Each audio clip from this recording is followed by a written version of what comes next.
Ahora tenemos lo del mate. No es tan petit comité, creo que puede dar lugar a un debate, aprovechando precisamente la estancia, que por eso hemos convocado la Biblioteca de Orientación Lacaniana, que cumple ya más de 30 años, este acto. Nuestro colega, invitado por el Centro Mediterráneo de la Universidad de Granada para hablar de Hegel y Zizek, prosigue en la frontera con Sujeto y Capitalismo unas investigaciones sobre los movimientos de izquierda desde una perspectiva de orientación lacaniana. Y lo hace, según confiesa en su libro, desde que tenía 19 años y tuvo la ocasión de saludar a Salvador Allende, la misma época en la que leía por primera vez a Lacan. Además, los psicoanalistas, agrupados en la Escuela e Instituto del Campo Freudiano en el mundo, tenemos el hábito de salir de las consultas y realizar actos públicos abiertos a la ciudadanía. En este sentido, hemos convocado este acto conjuntamente con el Consejo Ciudadano de Podemos en la convicción, o con la convicción de que los sintagmas izquierda lacaniana y soledad común que Jorge Alemán propone nos concierne. Por un lugar, a la izquierda para salir de ciertos impases históricos y a los psicoanalistas para estar a la altura y unir nuestro horizonte a la subjetividad de esta época, como decía Lacan. Además, y ello es un feliz azar, los tres que hoy estamos sentados en esta mesa somos herederos de un mismo teórico marxista, Louis Althusser, muy apreciado y seguido en Granada, gracias al maestro Juan Carlos Rodríguez. Louis Althusser, al que Jorge Alemán llama en su libro El pasador de Lacan y a lo que después quizás pueda aludir, ayudó y compartió con Lacan perspectiva y años de trabajo. Quizá esa amistad permitió a Althusser pensar la superestructura ideológica de otra manera, o al revés, porque como apunta Jorge Alemán en su libro y Podemos en su política, uno de los grandes problemas con el que nos encontramos en la actualidad es el estado de excepción en que el discurso capitalista se ha convertido con el neoliberalismo. Ello, como sabemos, no solo afecta a la economía, sino a la ideología, a la servidumbre voluntaria, a la manera de gozar de la mayoría de sujetos que refrendan al mercado y a los políticos que los representan y que hacen a los ciudadanos pretendidamente más felices, pero a la vez más insatisfechos. Ayer, en su conferencia inaugural, Zizek aludió al imperativo de goce impuesto en la sociedad contemporánea. Lacan citó a los héroes de Buñuel en Can con Sade para referirse a esto: el sentido de culpa que se extrae del propio goce, de la compulsión reiterativa a consumir, del mandato y el fantasma que, por suerte o por desgracia, no es el mismo al que se refería Maria Engel en el Manifiesto Comunista y que, sin embargo, ha resultado ser internacional. El capitalismo actual parece imparable en su movimiento circular. En ese sentido, y es una tesis que se propugna desde izquierda lacaniana, el psicoanálisis puede aportar elementos que vislumbren, de alguna manera, aspectos que atañen a la ideología y que son cruciales para regenerar la acción política y la ética frente al cinismo generalizado. De la posición de sujeto siempre somos responsables, decía Lacan. El capitalismo actual, en cambio, produce sujetos que eluden constantemente esta responsabilidad, dejándola en manos del Estado, del mercado, de las instituciones, de la ONG, de los padres y los padres los educadores, de diagnósticos y médicos que solo miden parámetros. ¿Qué hacer entonces para ser ciudadanos de pleno derecho y no solo para votar, que ejerzan la política en el sentido que decía Lacan? Estamos aquí, creo que todos, para escuchar algo menos tonto lo que solemos. Esperamos que en la conversación se aborden los malestares en el presente neoliberal, tal como dice en la portada del libro de Jorge Alemán, y hacerlo desde la perspectiva del discurso del psicoanálisis, que es opuesto al discurso del amo. Quizás Jorge Alemán y Carlos Enríquez del Árbol, que me acompañan, puedan explicar los discursos en el que Lacan incluyó el discurso capitalista y que atañen al vínculo social, a las maneras diferentes de hacer vínculo social. El psicoanálisis desde Freud ha estado dando malas noticias sobre la incidencia del capitalismo en el sujeto del inconsciente, al que, por otro lado, no cesa de importunar.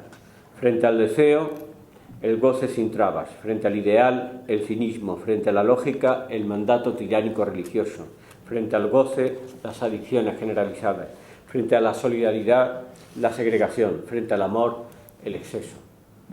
Parece que el propio discurso capitalista hubiera fagocitado muchos aspectos que el psicoanálisis preconizaba a principios del siglo XX como liberadores. El mundo que Freud encontró o inventó estaba determinado por lo que llamamos nosotros el nombre del Padre, y ese mundo decía no al goce, al deseo, a la palabra. El actual mundo contemporáneo dice sí a casi todo: sí al sentido, sí al goce, sí a la palabra desvirtuada en el storytelling, fabricando y creando narraciones que formatean la ideología, proponiendo psicoterapia o ayudas sociales, mareando la perdida a fin de cuentas. Pero hay algo que se le resiste y que el capitalismo tapona como puede. Es lo que llamamos lo real, que, como bien se explicó ayer, no es la realidad.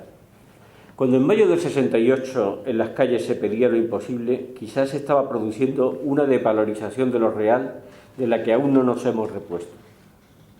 Era la época del seminario el reverso del psicoanálisis, y aquellas frases de Lacan aún hoy nos invocan por proféticas. Están llamando a un nuevo amo más feroz si cabe, o aquello de que la verdad a granel corría por las calles.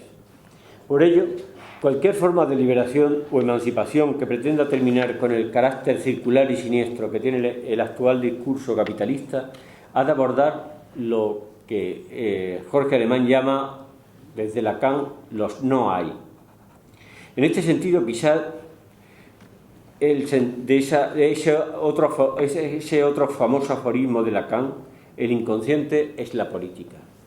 El inconsciente es una elaboración, una elucubración de saber sobre la debilidad mental en la que el hablante se encuentra con respecto al sexo. En última instancia, y pido perdón por extenderme, pero Enríquez del Árbol la verdad es que me lo ha solicitado expresamente, creo que deben abordarse, por un lado, la propuesta Soledad Común, que viene elaborando Alemán como una manera de reducir, de destituir las identificaciones, los significantes amos, a los que nos sujetamos y que en la política, como se señala desde Freud, son tan evidentes.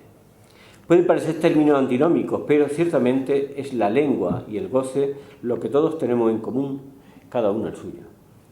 Esta cuestión de las identificaciones, y más aún en el caso de Podemos, me lleva a otra cuestión que también nos concierne y que es las asociaciones de psicoanálisis, que yo creo que las asociaciones de psicoanálisis lacaniano establecen una manera, un vínculo diferente que la política también podía dar cuenta de ello, ¿no?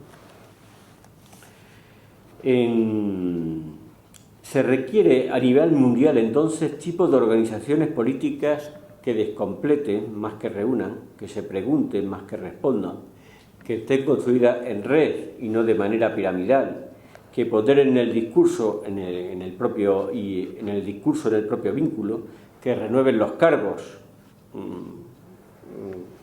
que no haya miedo a dimitir, en fin, marxistas sí, pero de Groucho, en el sentido que decía que él no pertenecería a un club en el que lo aceptasen como socio.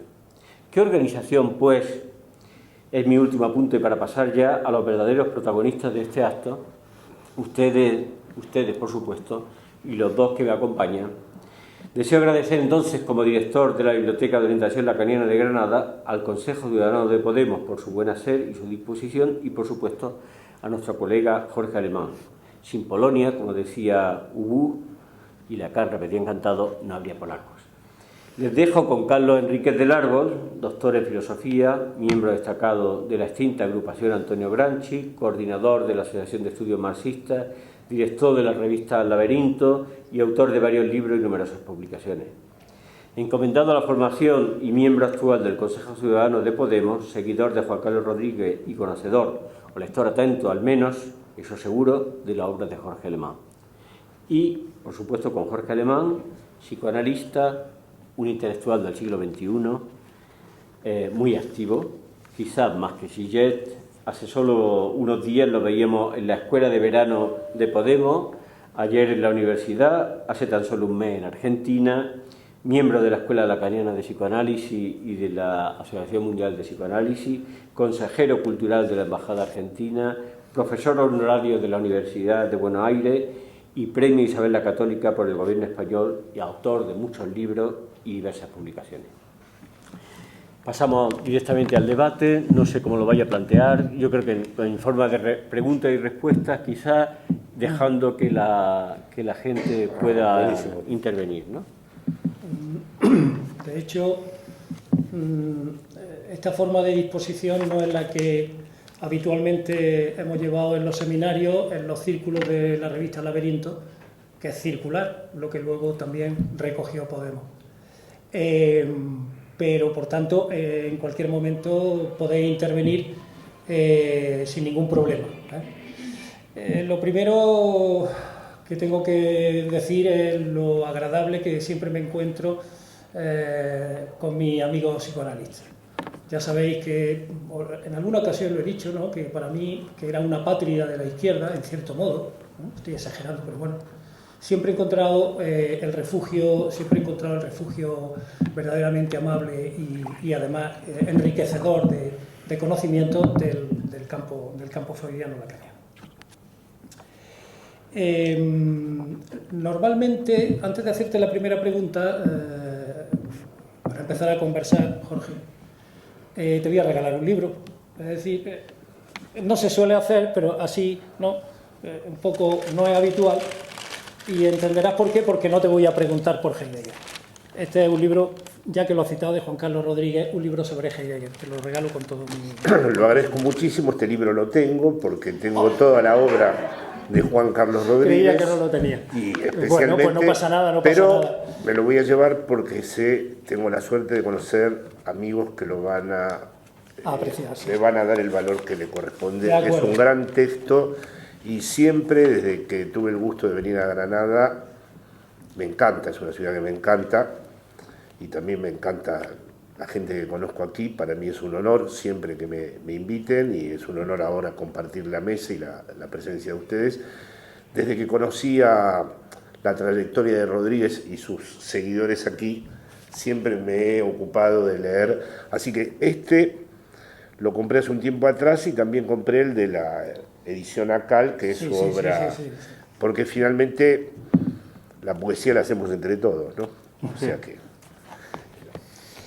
muchas gracias igual. No, Jorge, por supuesto. Voy a encontrar el destinatario de esto. Para mí, además, es tremendamente agradable presentar, en este caso conversar. Había preparado algo, ¿no? He escrito pensando que yo tenía que presentarlo. Luego me di cuenta de que era mi viejo y queridísimo amigo Willy desde los años 70. Estamos hablando de una amistad ya con una duración significativa. Sabía que lo que tenía que hacer era conversar, entonces no he preparado nada, vamos a improvisar sobre algunas notas. Te voy a hacer una primera pregunta, tiene que ver con ese discurso del capitalista, ¿no?, de Lacan, esa modificación que hace Lacan del discurso de Lacan. Y te lo voy a hacer indirectamente a través de un texto curiosísimo que apareció en el New York Times Magazine en Nueva York en el año 2004. Observa lo que dice. Está en relación con eso que siempre ha pretendido la izquierda, que pretende Podemos, que pretende... Vamos a transformar. Siempre decimos esa frase, es que hace falta transformar, vamos a transformar. Me da la sensación de que nosotros transformamos poco. Quien nos transforma realmente es el capitalismo continuamente. Por ejemplo, eso que llevamos en el bolsillo, que se llama un móvil, ¿no?, con el iPhone, toda la parafernalia impresionante, esto sí que realmente nos cambia, nos transforma, nos lleva de un sitio para otro. No sé si conoces el texto, pero te lo voy a leer, es brevísimo, muy breve. Se supone que es del grupo de asesores del presidente Bush II, el hijo. Y dice lo siguiente: ahora somos un imperio. A mí este texto me turba, realmente. Ahora somos un imperio y cuando actuamos, creamos nuestra realidad. Y mientras ustedes estudian esa realidad, juiciosamente si quieren, actuaremos de nuevo, creando otras realidades nuevas que ustedes también pueden estudiar, y así es como serán las cosas. Somos los actores de la historia, y ustedes, todos ustedes, se limitarán a estudiar lo que nosotros hagamos.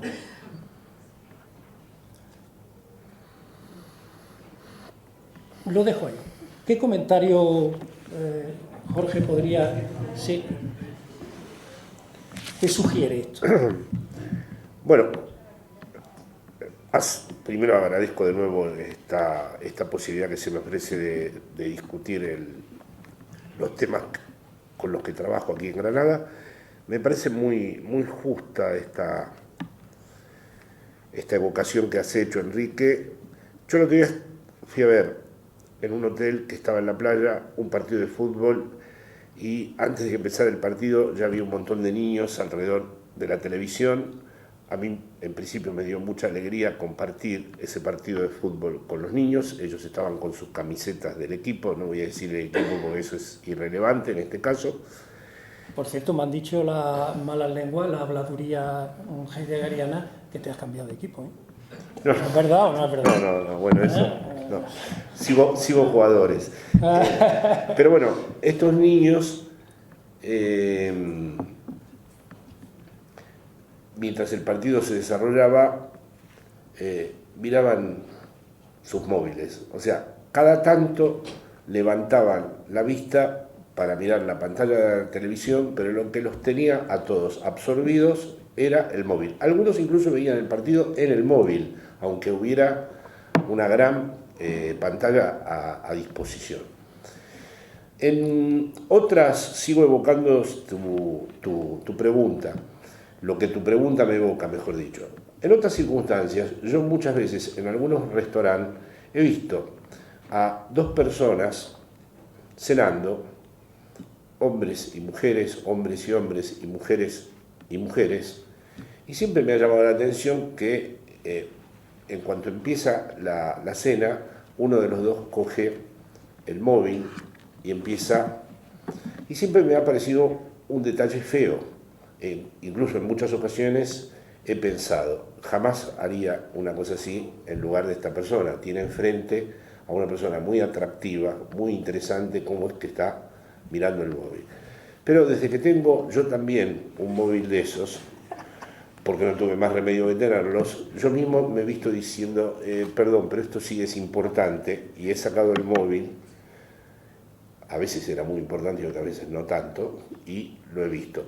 Entonces, en relación a esta capacidad que tiene el capitalismo de generar realidades, como Enrique y Willy saben muy bien, y como todos ustedes, hay muchas páginas de Marx donde él no duda de la potencialidad revolucionaria del propio capital.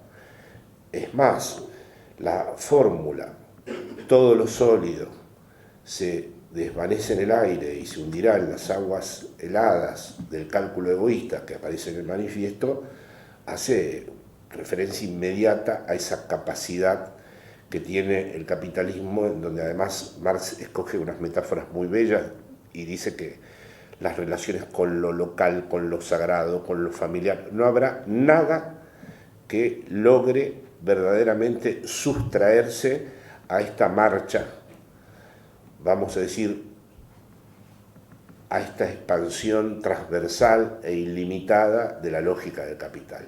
Hasta tal punto que un proyecto de emancipación de verdad, si es posible pensarlo, que habría que ver entre los problemas que tenemos, es uno de ellos ese, si es todavía posible pensar dentro de esta época del capital en un proyecto de emancipación, debería ser en cierta forma conservador, no conservador en el sentido de lo que es la tradición política, sino conservador en el sentido de lo subversivo que es lo conservador, porque un proyecto emancipatorio sería aquel que discuta qué es lo que merece que no se desvanezca en el aire, porque todo se va desvaneciendo en el aire y todo perfectamente va ingresando a los distintos circuitos de esa realidad que evocaba Enrique con la anécdota, que se va generando desde la propia lógica del capital.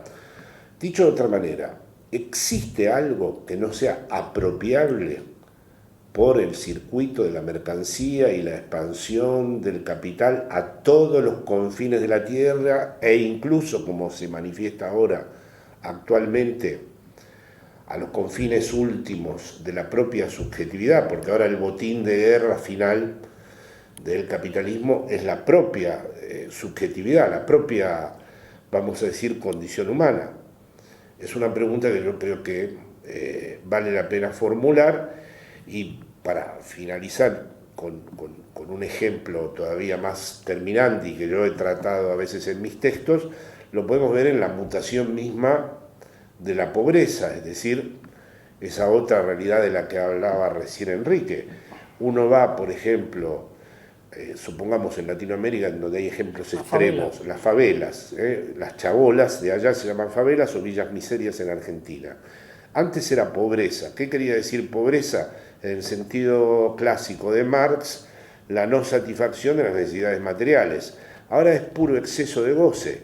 Está evidentemente la carencia, porque hay gravísimos problemas sanitarios, gravísimos problemas en todos los aspectos referidos a los servicios sociales, pero hay toda clase de drogas, toda clase de marcas imitadas y reproducidas industrialmente, hay armas fabricadas en el interior mismo de las villas, hay distintos tipos de códigos, hay distintos tipos de dispositivos de intercambios de mercancía, por lo tanto ya no podría ser pensado solo del lado de la carencia, sino que hay que pensarlas también del lado del exceso. Es decir, actualmente la mutación de la pobreza ha hecho que la pobreza sea un sitio privilegiado del goce, sobre todo de la pulsión de muerte y frente a un eclipse de lo simbólico, ¿no? Entonces, en ese aspecto, sí, se ha vuelto, me parece, una de las cuestiones claves, que esa realidad que nosotros estudiamos, mientras tanto el capital la va transformando. Antes, en el periodo en donde todavía nos podíamos apoyar en las lógicas ilustradas y en las tradiciones marxistas clásicas, podíamos pensar que de todas maneras había figuras de la desconexión que iban a lograr que esa maquinaria del capital ingresara en un momento en un proceso de transformación radical. Esa fue, digamos, esa palabra que ahora cayó en desuso, lo que estaba, vamos a decir, incluido en la experiencia de la revolución. La revolución era que existía un sujeto que tenía la capacidad de desconectar la maquinaria capitalista. Hoy en día esa figura de la desconexión es una X. No podemos de entrada señalar cuál sería el sujeto que está en condiciones de desconectar esa maquinaria. ¿Quién, para seguir con el ejemplo de Enrique, quién interrumpiría, ¿no? Ese proceso en donde los intelectuales o los que están estudiando están siempre llegando tarde frente a la transformación que el propio capital está introduciendo? Marx había pensado que el proletariado llegaba en un momento dado antes, era capaz de desconectar esa maquinaria. Ahora, en lugar de eso, hay efectivamente una X, hasta tal punto que el propio Walter Benjamin llegó a decir que se trataba de echarle un freno de mano al capitalismo. Por eso la cuestión conservadora, no competir con el capital, que es ya un tren desbocado que va a toda velocidad en velocidad. No competir como si tal vez lo pudo entender de algún modo las vanguardias revolucionarias, no competir con el capital en términos de ganarle, ¿no? Sino encontrar la forma de situarnos en otra lógica. La primera cuestión para mí en ese aspecto, lo que reúne a Lacan con los problemas de las lógicas emancipatorias, es que hay que sacar todas las conclusiones que corresponden acerca de los efectos subjetivos del capitalismo. Es decir, es una época en donde ya no se trata de la explotación clásica en términos de la relación capital-trabajo, sino que lo que caracteriza al periodo histórico que conocemos bajo el nombre del neoliberalismo es que, como dije antes, el botín de guerra es la propia subjetividad, es a la propia subjetividad a la que se convoca a formar parte de esa realidad que está todo el tiempo transformándose. De allí las figuras del emprendedor de sí, del hombre endeudado, del ser feliz a toda costa, de la autoayuda, de la autoestima y la necesidad, frente a la velocidad del capital, de estar todo el tiempo preparado por los coaches, por los managers, los asesores, los expertos y todo el tiempo sujetos a una contabilidad que afecta, digamos, a las condiciones incluso más íntimas de lo que podría ser la experiencia misma de la vida. Entonces, yo creo que hace unos años atrás, hace bastantes años atrás, porque yo ya tengo bastantes años, había una sospecha, una cláusula de reserva con respecto a todo lo que tuviera que ver con el sujeto desde el punto de vista de Marx o de los procesos o proyectos revolucionarios o desde los proyectos emancipatorios. Ahora, en cambio, creo que entre varios hemos contribuido a que se vuelva indispensable, que no hay forma de pensar este cambio de la realidad que el capitalismo sabe realizar de una manera tan eficaz si no se piensa en qué consecuencias tienen esas transformaciones en la subjetividad misma. Es decir, hay que pensar todas las formas de inercia, de servidumbres voluntarias, todo aquello que el capitalismo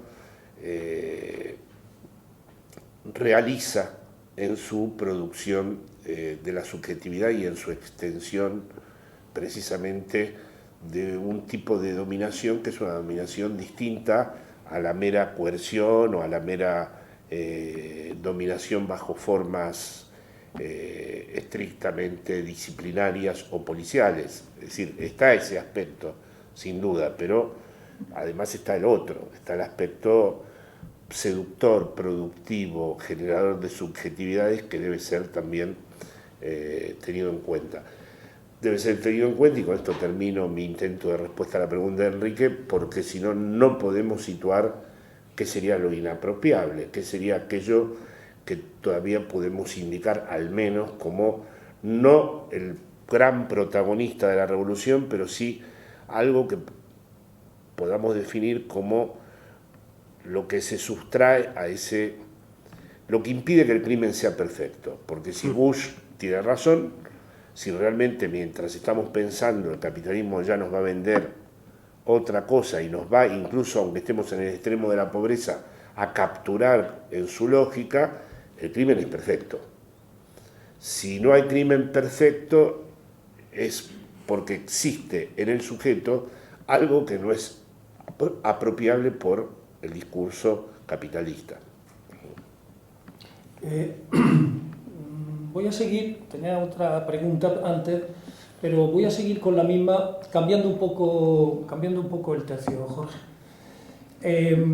Ha citado la frase todo lo sólido se desvanece en el aire, ¿no? Hay una cosa muy curiosa, y creo que el otro día lo comentaba con Willy. A propósito del determinismo y el esencialismo, que tú sabes que a veces se adjudica al marxismo en bloque. Yo siempre, cuando explico el Capital, por ejemplo, este fin de semana tenemos el capítulo de la acumulación originaria, Recuerdo que esa frase que está en el manifiesto, en donde efectivamente hay una parte de ese devenir de la historia con un sujeto que es el que va a arrastrarla, pero el problema es que esa frase afecta también a los trabajadores, a las clases trabajadoras, y afecta también al capital. Es decir, lo que no se piensa de lo tremendamente profundo que hay detrás de esa frase es que ni el marxismo, ni las clases trabajadoras, ni las clases campesinas se van a quedar como sujetos finales de la historia. Y la prueba la tenemos en primer lugar en Lenin, en segundo lugar en Gramsci, y a partir de los años 70, por supuesto con Althusser, toda la vía que habla Althusser cuando dice la historia es un proceso sin sujeto ni fines, etc. Y, por tanto, la teoría de la producción ideológica de Juan Carlos, etc., donde no hay nada de esencialismo en ese sentido.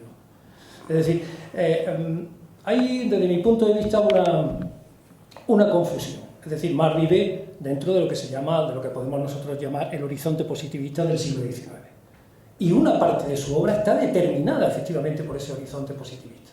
Es lo que yo llamaba el marxismo positivista. Por ejemplo, la famosa prólogo a la contribución de la crítica de la economía política, donde habla de la superestructura, estructura, etc. Eso pertenece efectivamente a un Marx positivista, pero junto a ese Marx positivista está el del capital, está el de la crítica al programa de Gotha, está el de las notas a Wagner al final de su... A Wagner me refiero al economista, no al musicólogo, ¿no? Al final de su vida. ¿Te parece que eso podría ser una solución? Porque a veces cuando mucha gente critica al marxismo y lo coloca, y estoy pensando en Laclau, del que luego volveré a alguna pregunta, me parece esta versión más ajustada, porque si no luego no entenderíamos a Gramsci y por supuesto no entenderíamos. Yo creo que cuando se habla de esencialismo, y determinismo en el discurso marxista, se refiere a dos realidades fundamentales, que son las dominantes, desgraciadamente. Una, la Segunda Internacional, absolutamente determinista, hasta la quiebra de la Primera Guerra Mundial, y la segunda, el estalinismo y los partidos comunistas, que sí que han aplicado y que sí han pensado el marxismo en esos términos. Todavía recuerdo recientemente una charla dentro de Izquierda Unida que dio Felipe Alcaraz, en la que volvía a contar la historia de las relaciones de producción y las fuerzas productivas, vamos, una cosa vetusta absolutamente. Pero el problema es que ellos son la izquierda, ellos han sido la izquierda. Es decir, y para qué hablar del estalinismo, con sus 5 modelos, sus 5 fases de tal, los modos de producción, el asiático, y como te salieras de una periodización que además cambiaba a propósito cuando le interesaba, porque eso estaba amparado por dos cosas fundamentales, que eran los tanques y la NKVD, y la Lubyanka, y allí iba. Entonces, ahí sí que es verdad, yo entiendo que cuando se habla de ese marxismo esencialista y determinista, siempre lo entiendo con esos dos elementos. ¿Qué te parece? No, estoy totalmente de acuerdo de recuperar siempre la lectura de Marx no esencialista. Los que se autodenominaban marxistas, yo mismo, en mi juventud, eran esencialistas y deterministas, no lo era Marx. Ahora mismo, además, en estas jornadas, como nos ocupábamos de Zizek, él incluso insiste en un Hegel no esencialista también. Es decir, en la versión hegeliana lacaniana hegeliana de Zizek, Hegel jamás estuvo seducido por ese relato de las mediaciones que conducen a que todas las contradicciones y todos los desgarramientos del espíritu son finalmente reabsorbidos en un itinerario que conduce a la realización de la historia en el saber absoluto. Ese relato sí se lo desmonta a cada rato con ejemplos donde cruza a Lacan con Hegel. Y pienso exactamente como dijo Enrique, que no es justo hacer una lectura de Marx en términos... Pero esto pasa siempre, es lo mismo los psicoanalistas. ¿Era Freud o Lacan familiarista? No, los psicoanalistas lo son. Los psicoanalistas creen que la verdadera relación es la heterosexual. Y hasta ahora todavía siguen pensando a veces que un homosexual no es verdaderamente un psicoanalista. ¿Es algo que se pueda verdaderamente sostener desde Lacan? No. Es decir, que hay fenómenos de heterocentrismo, como dicen, dentro del psicoanálisis y que no son adjudicables al discurso analítico. Y que sí, en cambio, tiene... Bueno, no hablemos, por ejemplo, de la institución internacional construida por Freud, la Asociación Psicoanalítica Internacional, donde están todavía mal vistos los divorcios. Y, sin embargo, han incorporado el texto de Lacan. Esto lo sé porque tengo amigos, colegas que están todavía en estas instituciones. Entonces, o no están bien vistas las relaciones con el mismo sexo, de parejas, es decir, siempre hay dentro del grupo psicoanalítico lógicas un poco segregativas de esto, cuando finalmente, por otra parte, gracias a las tesis de Lacan, ha habido un gran avance de las teorías queer, de las teorías feministas. Yo me siento orgulloso de haber sido uno de los primeros que publicó un libro sobre Lacan y la teoría queer en la colección que tenía en síntesis de Javier Sáez, que es un compañero que ahora es, está en Izquierda Unida. Y, bueno, en fin, lo que quiero decir es que estoy totalmente de acuerdo en que el Marx de aquellos años... Lo que pasa es que, bueno, ahí hay un problema que también tendríamos que ver sobre la relación entre las teorías, las prácticas y los sujetos y la relación fantasmática con las propias teorías, que sería muy arduo de verdaderamente trabajar, porque finalmente tampoco los heideggerianos, también la Vulgata, ahora que me has dado el libro de Heidegger, haber hecho de Heidegger un señor que estaba todo el tiempo llamándonos a la autenticidad a través del ser para la muerte, bueno, verdaderamente como hubo años de mi vida que me dediqué a tratar de entender lo que decía Heidegger, era evidente de que ese Heidegger existencialista o antropologizado que yo conocí en mi juventud no tenía nada que ver con el texto. Entonces, hay un problema con la institución. Hay un problema que es para mí el siguiente, y trato de, por otro costado, entrar a algo que me sugiere tu pregunta. Es, por ejemplo, hay un acto que surge en la historia, y resulta que ese acto, yo lo voy a denominar un acto instituyente,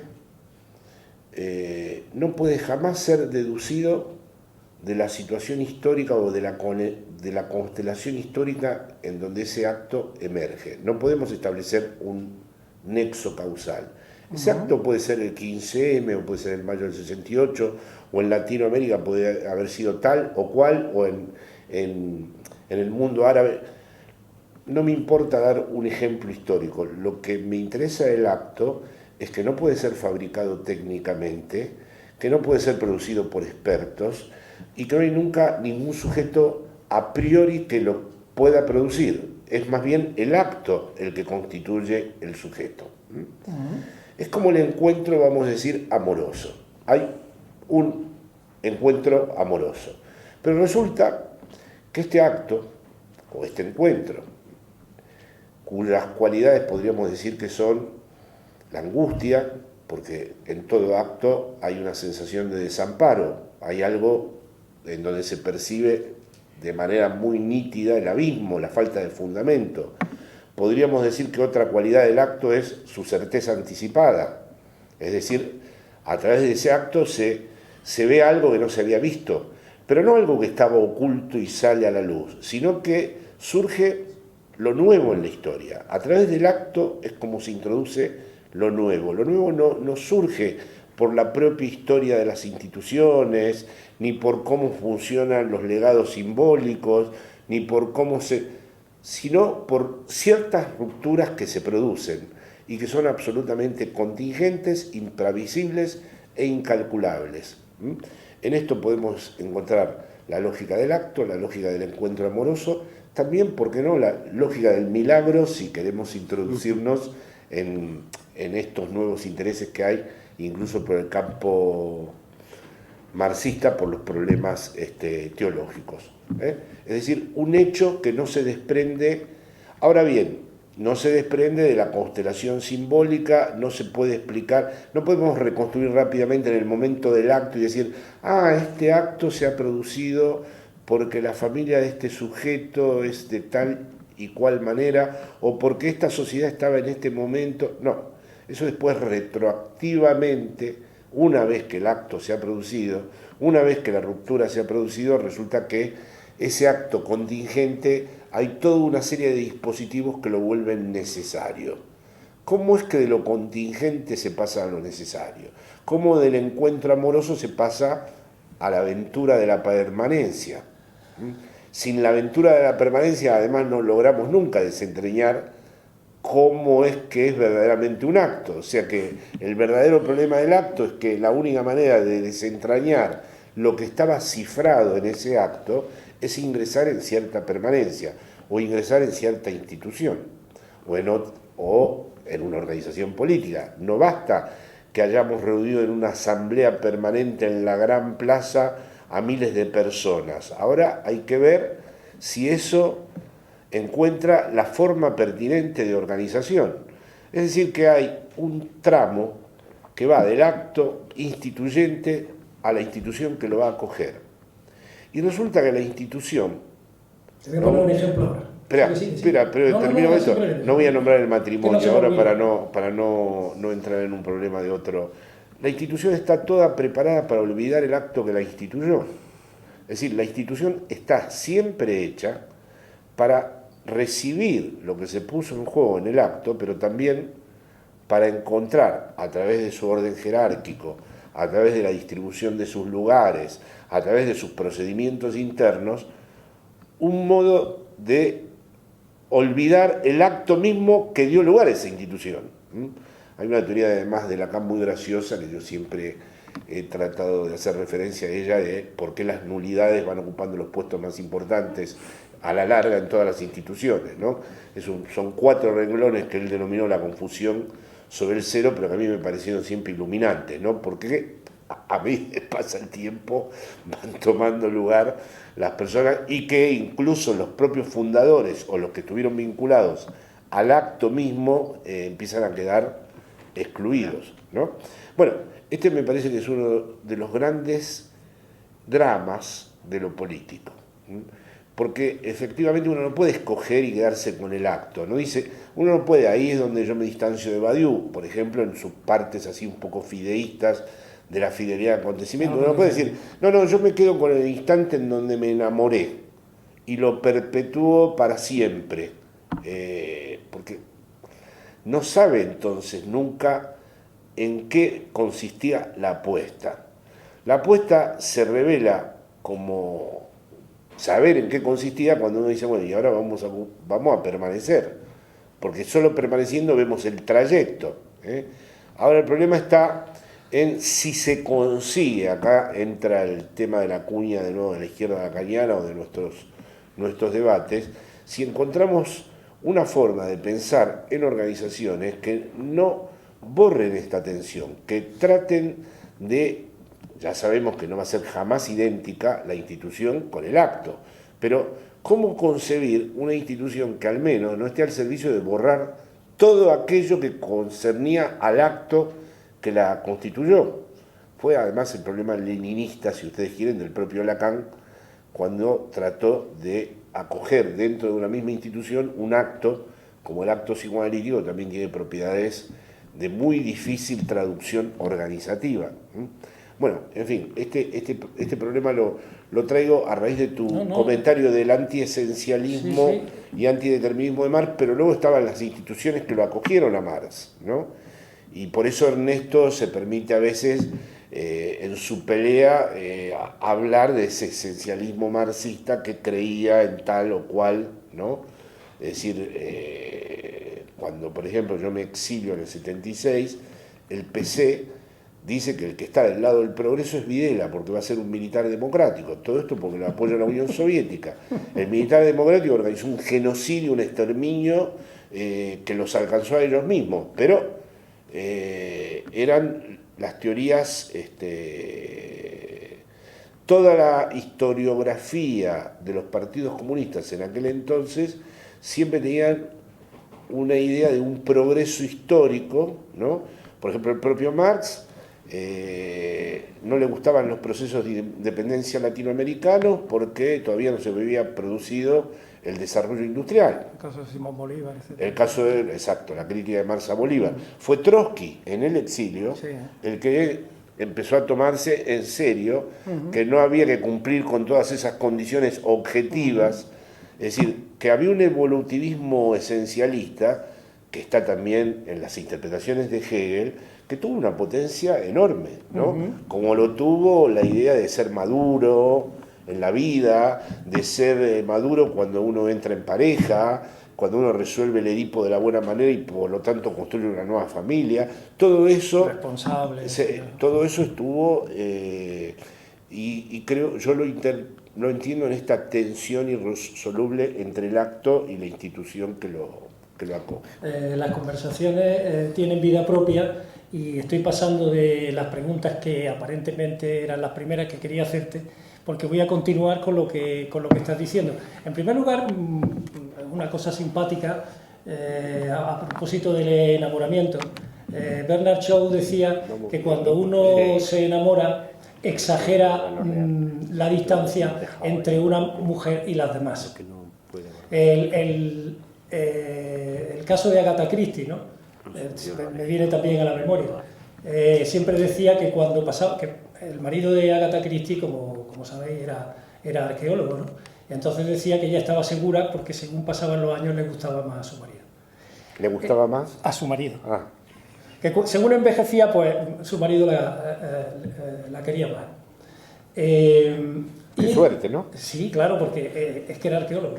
Entonces no, era obvio, ¿no? No sé si hasta llegar al estado de momia, pero bueno, si fuera Nefertiti todavía, pues... Bien. Y sigo con tu ejemplo, porque suscribo absolutamente todo lo que has dicho. Y muchas veces, claro, cuando uno piensa sobre estas cuestiones, el siguiente ejemplo que iba a poner, lo tengo aquí ahora, lo voy a pasar, pero lo voy a decir directamente. Y ahí tienes un ejemplo del tema del esencialismo. Mira. Santiago Carrillo, fíjate la cuestión, tiene un libro tratando de manipular, de recibir de una determinada manera el análisis que hace Althusser sobre el aparato ideológico de Estado. Tiene un libro en el que, en la página, es que no recuerdo porque para mí es clave, la página 171 de Eurocomunismo y Estado, yo escribí una cosa contra él, se llamaba El Estado del Eurocomunismo, pero en la página 171 de ese libro dice lo siguiente, escucha, con todo lo que ha argumentado sobre la cuestión del acto, ¿no? De que no se puede saber en una determinada situación qué es lo que va a pasar, ¿no? Dice, hablando de Lenin y la Revolución de Octubre, dice, claro, en aquella situación de octubre de 1917, Lenin y los bolcheviques no tuvieron más remedio que tomar el poder. ¿Habrá subversión más grande de lo que es el leninismo? Es decir, la intervención eso es justamente la lectura esencialista. Ahí puede ver, es un ejemplo que me ha venido clarísimo. Además, es literal, es literal.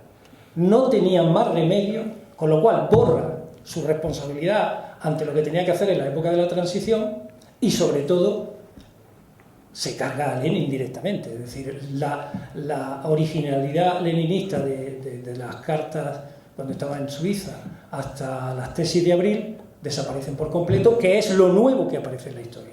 Como todos sabéis, la Revolución Rusa, incluso en la última votación, antes de tomar el Palacio de Invierno, en fin, todo el plan de Trotsky de insurrección, hubo dos bolcheviques que no quisieron dar ese paso porque no estaban seguros, querían ver la solución y no la apuesta del acto. Claro. ¿De acuerdo? Sí, sí. Estamos de acuerdo. Y como también has citado de camino a Heidegger, pues si hubiera podido tenerlo terminado te lo hubiera regalado también, que es un manuscrito, un pequeño cuento en el que estoy escribiendo, un pequeño cuento en el que, fíjate, ¿Tú sabes quién interrogó a von Paulus después de la batalla de Stalingrado? Lukács. Entonces el cuento un de los autor muy interesante, uno de tus autores preferidos. Sí. Y Lukács es el que es. Y entonces el cuento va de lo siguiente. Heidegger es un asistente que va con el sexto ejército de von Paulus a Stalingrado y cae también prisionero. Y entonces se produce un diálogo filosófico entre Lukács y Heidegger. Hay un encuentro ahí y por ahí voy. Lo que pasa es que, claro, no estoy conforme con la conversación todavía, ¿no? Pero prometo aquí mismo, puedo prometer y prometo, que el primero que recibirá el manuscrito será tú. Y pregunta, siguiente. Hay una cosa de Heidegger... Espera, Carlos, vamos por partes.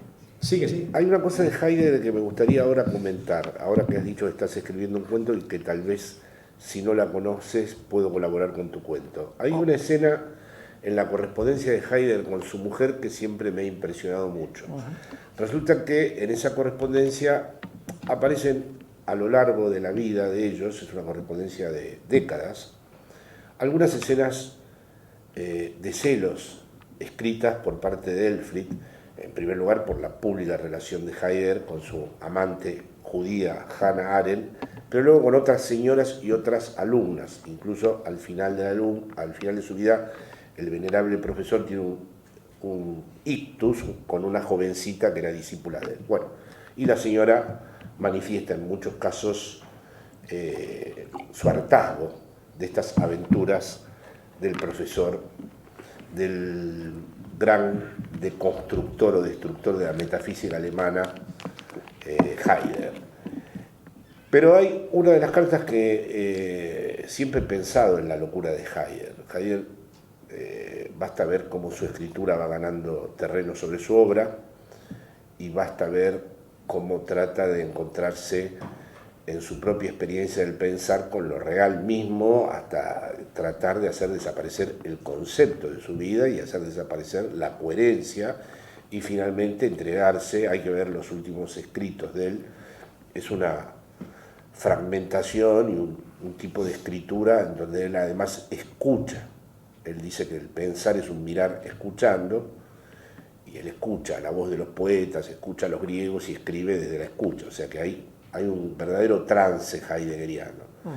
Pero bueno, la cuestión es que la mujer le reprocha estas infidelidades, pero este aquí que la mujer también estuvo enamorada de su médico y quedó embarazada de este médico, y el hijo de ambos, de Elfried y de Heidegger, Hermann Heidegger, que es el que se ocupa de toda la obra de Heidegger, en realidad no es hijo de Heidegger, sino de este médico del que Elfried estaba enamorado. Entonces, cuando ya llevan como 40 años de cartas donde la señora le reprocha, Heidegger no, esto se lo reprocha también Jasper, que en una de las cartas, cuando tiene 80 años, Jasper le dice: yo te acabo de decir que la semana pasada tuve gripe y que mi nieto vino, y tus cartas son: si el ser nos llama, cuando nos convoca, hay algo de la palabra y no puedo ya 40 años de correspondencia.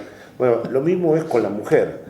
Entonces hay un momento, ustedes saben que en la doctrina de Heidegger, lo que hace al problema de la verdad, él se inspira en la fórmula griega, en la expresión griega aletheia, pero él la radicaliza, esa expresión, con una palabra alemana, Verborgenheit, que quiere decir ocultamiento. Es decir, para Heidegger la verdad es no toda, jamás se puede llevar a la palabra falla con respecto a la palabra en el mismo momento en que empieza a revelarse ya está preparando su retirada, su sustracción, ¿no?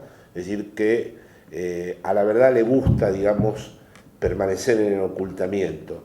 Entonces él le dice a la mujer, ya en medio de todos los reproches, que la verdadera fidelidad no es saber todo el otro, ni conocer todo el otro, sino proteger y custodiar en cada uno aquello que merece ser ocultado. Así fue mi sí, dice, con respecto a Hermann.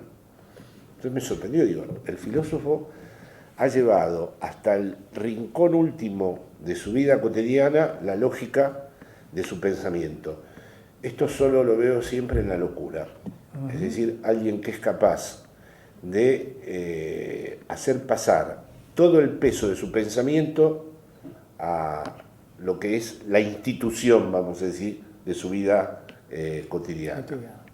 Porque es la única vez en 40 años donde él hace mención al hijo que él era el hijo de él. Es decir, en muchas de las cartas él habla de lo que le pesa que su hijo esté en el frente ruso y luego es al que elige como albacea de su obra.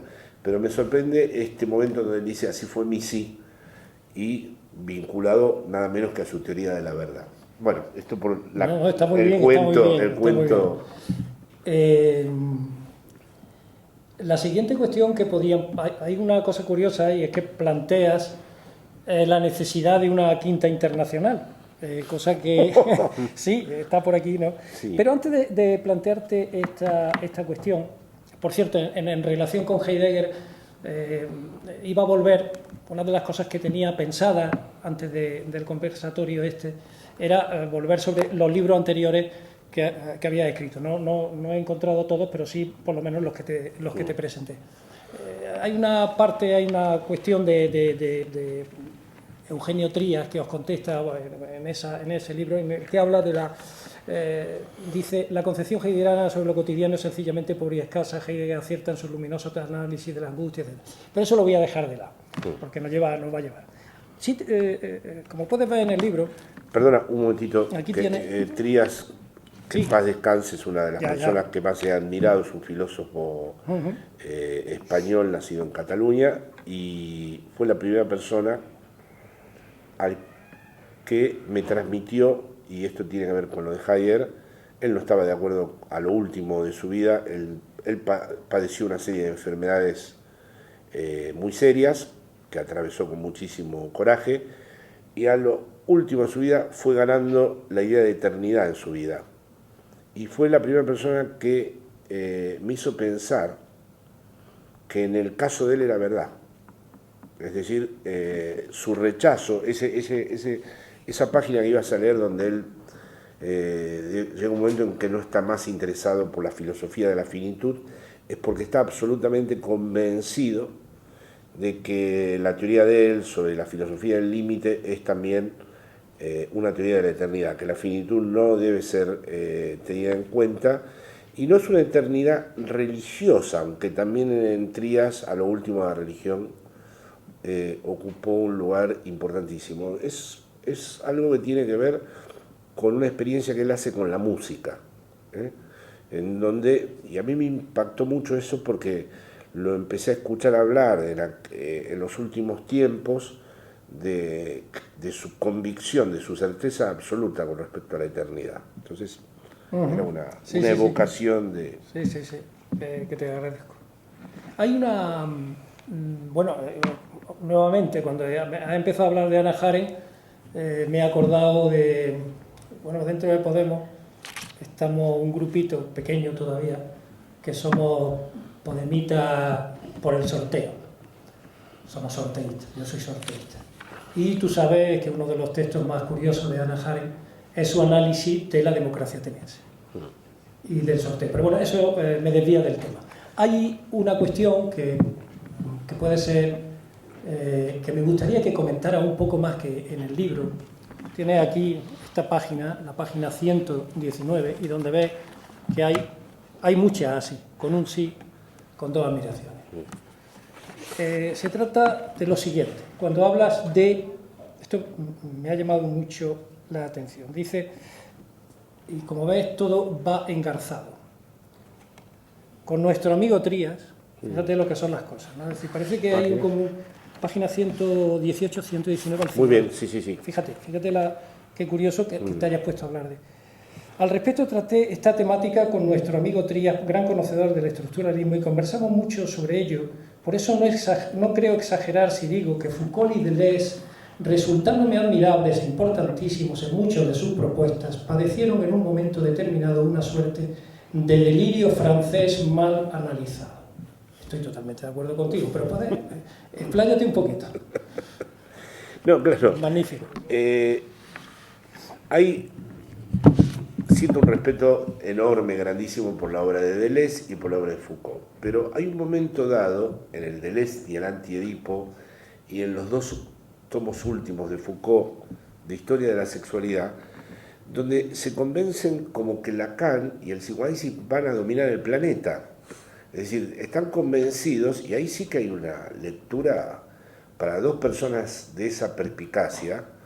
Se imaginan a un amo que va a tener al psicoanálisis como uno de sus discursos privilegiados.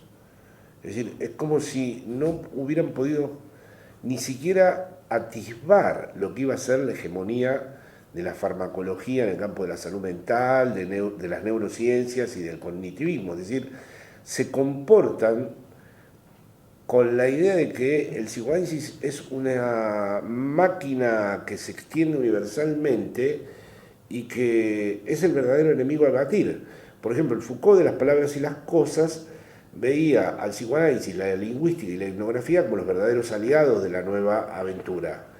Y de golpe empieza a buscar en los tomos de la historia de la sexualidad un mundo griego que él concibe a su manera, con todo un trabajo de archivos e historiográfico, en donde no exista la pulsión de muerte, donde no haya división subjetiva y donde el sujeto, a través de los cuidados de sí, logre conquistar como una especie de arte de vivir, ¿no? Que lo va como a eximir de todo lo que tenga que ver con la relación con lo real, la castración, el síntoma. Es decir, entra en una idea de cómo salvarse del inconsciente, del Edipo, del psicoanálisis, porque él ve al psicoanálisis como una maquinaria potentísima. Y Deleuze lo mismo con el esquizo revolucionario del Anti-Edipo, es decir, todo el libro se transforma en cómo responder la falta no tiene ninguna importancia, lo importante son los deseos revolucionarios, y bueno, y empieza a haber un elogio de la esquizofrenia, pero luego no se trata de la esquizofrenia clínica. Bueno, yo entendí que estos libros tienen que ver con un momento transferencial de ellos con Lacan, mal analizado, como lo digo en esta conversación, donde en un momento se imaginan, y claro, pocos años después, es curioso que Foucault se haya equivocado tanto, porque al final de su vida, sus últimos seminarios son sobre el liberalismo, y él empieza a entender cómo es la jugada muy bien, y sabe que efectivamente el liberalismo consiste en tomar como objeto de saber a toda la población y finalmente tomará como objeto de saber a la subjetividad misma. Así que es curioso que a Foucault se le haya escapado esta cuestión. Deleuze también tenía una afinidad muy interesante con Lacan en libros como La lógica del sentido, Repetición y diferencia. Es en el Anti-Edipo que es donde entra un psiquiatra como Guattari, que empieza todo este tema como a distorsionarse, un mundo donde Lacan va... entonces, bueno, el único que ha superado estos dos delirios es un profesor en Madrid que en una mesa redonda en donde participaban Ángel Gabilondo y Éric Laurent, se sentó en la mesa. Gracias a él esa mesa es inolvidable, porque he estado en montones de mesas, y acusó a Lacan de que su tesis de que la relación sexual es imposible era la que estaba impidiendo el crecimiento demográfico de la población mundial, catedrático de la Complutense, y luego leyó una entrevista de Lacan en Roma, donde Lacan dice algo así como, bueno, se termina mañana es porque tampoco estaban para otra cosa. Bueno, es una cosa así la que dice Lacan. Un comentario pesimista de Lacan sobre un posible destino de la humanidad a raíz de que algún día las bacterias, dice Lacan, van a empezar a salirse por abajo de las puertas y puede haber, y no sería raro, dice Lacan, que la pulsión de muerte finalmente culminara de esta manera con la humanidad. Entonces este profesor dijo que tanto la ausencia de crecimiento demográfico, ¿no?, como el deseo de Lacan de que la humanidad se autodestruya son la prueba de que es una teoría maligna que desea el mal de la especie y todo eso. Bueno, eso ya superó a Deleuze y a Foucault, y lo escuché hace unos años en Madrid, pero claro, siempre es la paradoja.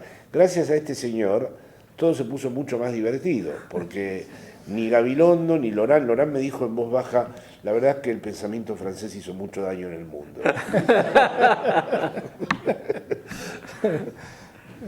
Bueno, damos un poco yo creo la que palabra, sí, eso es lo que iba a decir, porque podemos bien, preguntar sobre ese libro todo lo que queráis, pero yo creo que estamos esperando que vosotros intervengáis.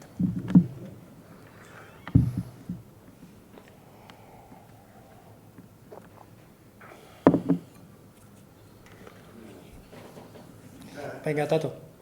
Quizá uniendo a la primera parte, la primera parte de la conversación, con la lectura que tú hiciste del hijo de Bush, que en un momento parecía que era la voluntad del poder la que explicaba la realidad, ¿no? Y ese movimiento de la realidad del capitalismo a gran velocidad que aludía Jorge, ahí sí no era la voluntad del poder, sino la propia lógica del capitalismo. Aquello que decía Marx, más allá de la voluntad de los hombres, las leyes del capitalismo, que en alguna medida se puede interpretar como un factor determinista en la historia, ¿no es cierto? Pero me gustaría que se enfocara en la actual interpretación de la relación entre la voluntad del gobernante y su, en definitiva, potencia o impotencia en relación a la transformación de la realidad desde el poder. ¿Se entiende lo que pregunto? Sí. Como ha hablado de imposibilidad y ha hablado de discurso capitalista, explícalo, Jorge. Tú que eres el protagonista. A ver, la manera en que el propio Lacan describe el discurso capitalista es una conjetura, es un contradiscurso porque no cumple con las condiciones del discurso. Yo me permitiría calificarlo como un funcionamiento o como un dispositivo más que como un discurso, pero es verdad que acierta en el hecho de que Lacan lo describe de tal manera que ese capitalismo se expande todo el tiempo, la máscara de que aparecen todo el tiempo novedades simplemente disimula que siempre retorna a lo mismo, es decir, una novedad lleva a la otra, pero eso está bajo la forma siempre de un movimiento circular.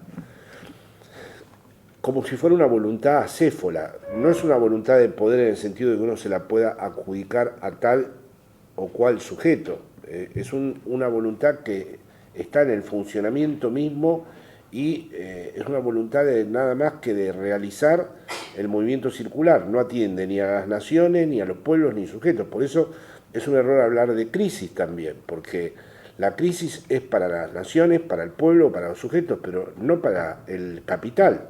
El capital está hecho de tal manera que esa crisis lo único que hace es reforzarlo.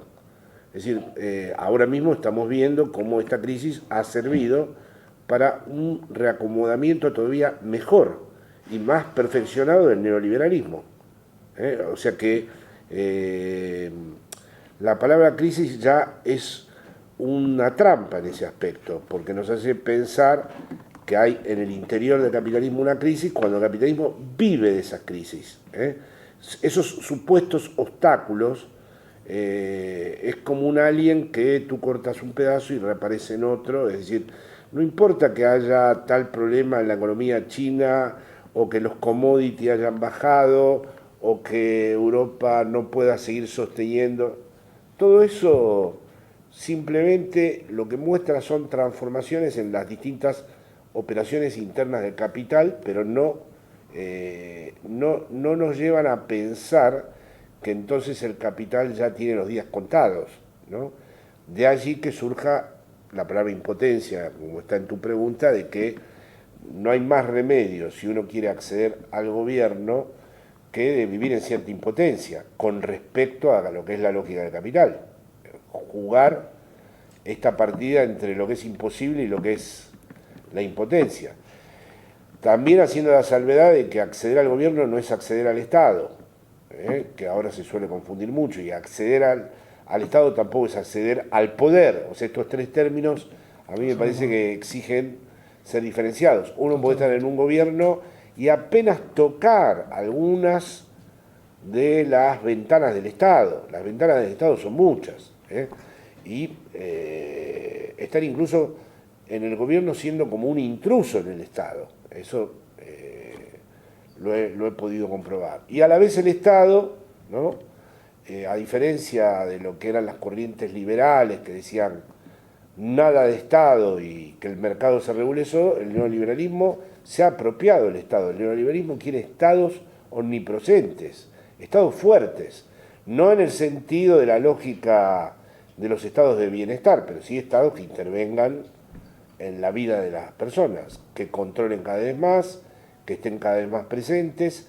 Eso distingue la tradición liberal del neoliberalismo, ¿no? Yo tengo una pregunta, Sí. Que creo que en la sala es la respuesta de Jorge a la primera pregunta, un poco por el mismo cauce, es ¿hay crimen perfecto o no hay crimen perfecto? Y si no hay crimen perfecto, como sabemos, ¿en qué consiste? ¿Cómo se puede abordar? Porque dice el Capital tiene un discurso circular, en ningún momento parece que... Pero hay algo que no se puede reducir, hay algo que no puede fagocitar el capital, el discurso capitalista, que es cómo abordarlo. Una anotación, nada más. La palabra ley. Es verdad, nuevamente, que desde el punto de vista de ese marxismo esencialista, que hemos dicho que está dentro del marxismo, evidentemente, dentro de las corrientes marxistas, para darse cientificidad desde el punto de vista del positivismo, del horizonte positivista, le encanta hablar de ley. Es verdad que en el Capital Marx utiliza ese término, aunque yo no lo he leído en alemán, porque no sé alemán, pero la lógica de la explicación a lo largo del libro primero y también del tercero, del tomo tercero, es que esa ley no es tal ley, puesto que no termina en ningún momento, leyendo el Capital, todas sus secciones. Por ejemplo, la ley de la baja tendencial de la tasa de ganancia nunca dice dónde está el final. Es decir, en todos esos momentos en que no llega el final, va a bajar la tasa, va a haber crisis, va nuevamente a recuperarse. Es decir, efectivamente es un movimiento circular, pero ese movimiento circular está lleno de zigzag. Es decir, no lo veamos simplemente como una noria. Esa noria se mueve de manera un tanto atómica, o de partícula, si queremos. Desde ese punto de vista está ese momento. ¿Qué pasa? ¿Qué pasa? Porque crisis, aunque cuando hoy hablamos de crisis, el capitalismo está en crisis, no es en ese sentido finalista, va a acabar, no. Ni como algunos teóricos de Izquierda Unida siempre empezaban sus intervenciones con la crisis del capitalismo. Desde el año 70 llevo oyéndolo, y fijaos todo lo que se hundió la Unión Soviética, cayó la guerra nacionalista, etcétera, y en fin, parece que sigue ganando la batalla. Luego es evidente que hay momentos de indeterminación.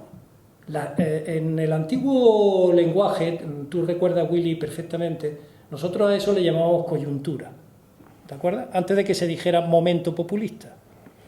Porque y ya aquí entramos en lo que es la posibilidad de organizar a partir de una heterogeneidad social, que nuevamente no está, la homogeneidad no está en Marx, sino en las teorías de la plusvalía se ve claramente que el capitalismo va a aumentar las llamadas ahora clases medias. Esa es otra de las falacias que se vuelven contra Marx por desconocerlo. Esa heterogeneidad social en algún momento puede convertirse en algo, Pensemos en lo que hablábamos antes de la Revolución Rusa con Lenin. Más aún, en el seminario en donde volví a explicar a Laclau por segunda vez, lo había explicado en el seminario del 87, mi seminario del 87, fijaos que ya el hecho de titular prácticamente mi actividad teórica como seminario demuestra mi herencia lacaniana, es decir, a lo que no pienso renunciar de ninguna manera, ¿no? Nunca he renunciado. En ese primer enfoque de Laclau en la hegemonía del 86, que me parece que se publica el libro, y luego en el 2005, donde vuelvo nuevamente a volver a explicar a Laclau antes de la tercera vez en el 15M, antes de la tercera vez que vuelvo a explicar a Laclau en el 15M, es evidente que estaba a huevo de que tenía que entrar en Podemos apenas eso surgiera, lo que fuera, no lo sabíamos tampoco, ese surgimiento nuevamente tampoco estaba. Fíjate lo que dice Lenin un año después de la revolución. Os lo doy porque es de la revista, de un número de la revista. Aquí lo tiene. Muy bien. Si logro encontrar el mío por aquí. Yo no soy responsable de esta estalinista, ¿no? De la imagen estalinista, cuidado. Eso es estalinismo puro. Después de la revolución proletaria en Rusia, dice Lenin, y de sus victorias en escala internacional inesperadas para la burguesía y los filisteos, el mundo entero se ha transformado y la burguesía es también otra en todas partes. Eso lo subrayo yo. Y la burguesía es otra en todas partes, también se ha transformado. Claro. No hay un estatismo, ¿no? Ni la clase obrera va a ser la misma en 1843 que hoy día, no lo es. Tenemos toda la sociología del trabajo, etcétera.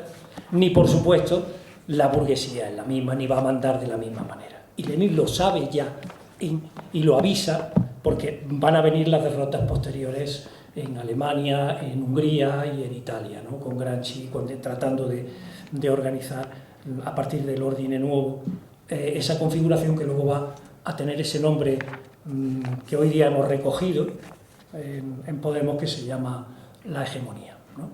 Por tanto, ese es el terreno de juego. Ahora, ¿cómo se va a desarrollar el partido? Ahí interviene, lógicamente, la inteligencia, la capacidad de... Pero está claro que pensando en un marxismo esencialista o pensando en un lacanismo sin el discurso capitalista, sin los 4 discursos, etcétera, desde luego no vamos a ninguna parte. Eso está claro. ¿Alguien quiere hacer una pregunta? David. Puedes quedar con el texto. Y cerramos.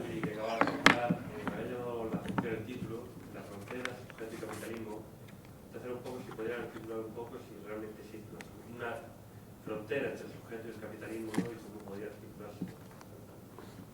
Bueno, en la frontera en realidad hace alusión a la serie de trabajos que yo vengo desarrollando, que se podrían denominar como trabajos en la frontera, porque están siempre vinculados, por un lado, a la teoría de Lacan con respecto al sujeto y por otro lado a los problemas de la emancipación, de lo común y de lo colectivo, y trabajo en esa frontera. En este caso, en esa frontera aparece la cuestión de sujeto y capitalismo, es lo que da la forma a esa frontera. Y para reunir tu pregunta con lo que dijo Willy, sí, yo no creo en el crimen perfecto, porque, bueno, hubo teóricos como Baudrillard, ahora hay uno muy de moda, un coreano, donde explica cómo los nuevos dispositivos se han apropiado definitivamente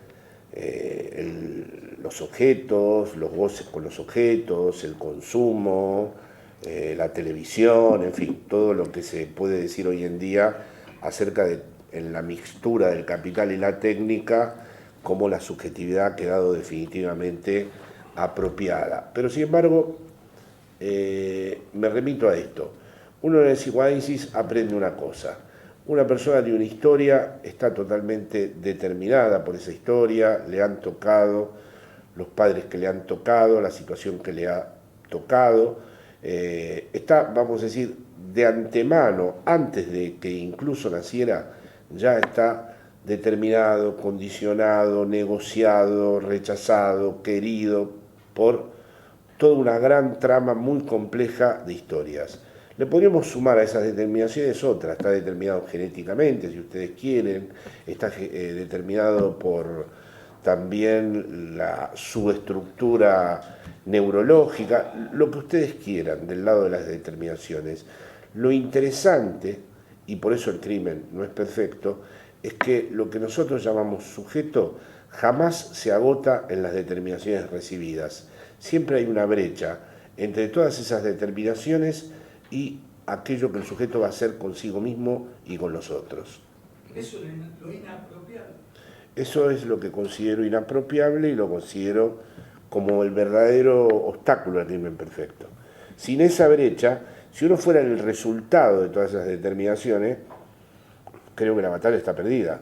Por eso me peleo un poco con los teóricos del poder, que eso lo vio muy bien un filósofo Villacañas, que respeto mucho y me invitó a presentar este libro, y hablando, porque él hizo un libro sobre las teorías del poder, sobre las estructuras del poder en España, y conoce muy bien, me peleo un poco con los Foucaultianos, con todos los que le entregan todo al poder.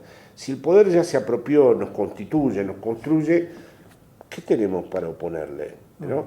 Ahora, resulta que lo que es interesante en el materialismo de Lacan es que las determinaciones no borran jamás ese hiato que hay entre todo eso recibido, ¿no? Al revés, te dicen cuál es tu genoma, te dicen cuál es todo el cuadro de tu genealogía familiar, más que nunca aparece ese instante donde se juega tu elección forzada como sujeto. Y por eso para mí esta es la razón por la cual vale la pena vincular todo eso a las lógicas colectivas e introducir lo inapropiable en esas lógicas. Hay una pequeña... No, un segundo.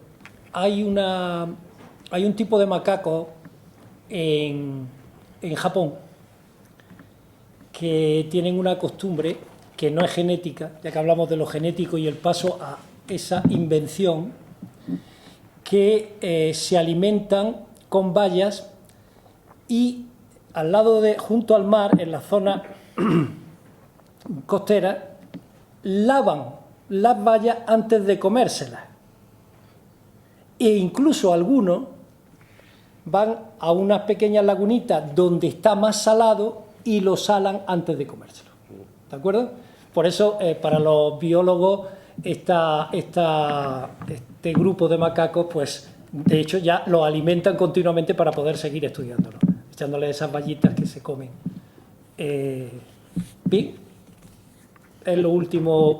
No es el planeta de los simios, pero es el planeta de los macacos. ¿Qué vamos a hacer? Bueno, con estas bayitas terminamos. Muchas gracias a Podemos y a Carlos Enrique del Árbol, a Jorge Alemán por este buen rato y no, gracias bueno, a ustedes. Seguimos, la biblioteca continúa. Hay que aplaudir como los estalinistas. Como dijo, sí.